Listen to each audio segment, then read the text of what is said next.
Why eat plain, boring carrots when you can have a sweet and delicious glazed carrot? Taking simple carrots and elevating them with a few ingredients can sure make you want to eat your veggies. Pair these up with any dish to make your meal outstanding. Let me show you how easy it is to take your carrots from blah to wow today on the Stay-at-Home Chef. Eating your veggies doesn't have to be a chore. It should be enjoyed. How you cook them and what you add to them can make all the difference. It doesn't need to be fancy ingredients either. Just standard pantry ingredients will work. I'm using 2 pounds of these beautiful full-size carrots, but using the pre-cut baby carrots will also work. To prep them, I've washed them and I need to peel them. And then cut them into 1/2 inch wide by 3 inches long pieces. How you cut them is based off of what type of carrot you're using, but keeping them all about the same uniform size is going to ensure that they are all cooked the same.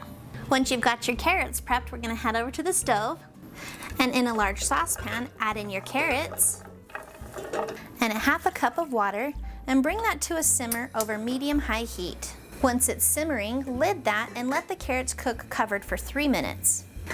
Then uncover and let them cook for another 3 to 4 minutes, and let them cook until nearly all of the liquid is evaporated out.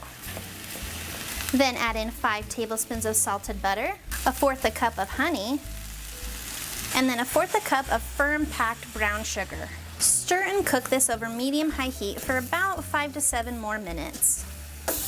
Carefully and continuously turning the carrots over in the glaze mixture. The glaze will start to thicken and coat the carrots versus just setting at the bottom of the pan. It's also taking on a deeper golden color, and the brown sweetness smells are becoming stronger.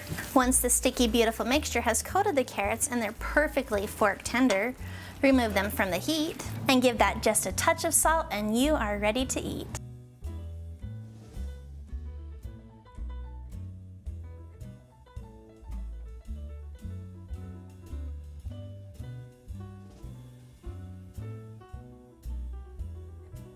Thanks for watching. You can find the full written recipe in the video description below. Be sure to check out thestayathomechef.com, where you can find hundreds of restaurant quality recipes you can easily make at home. We'll see you later.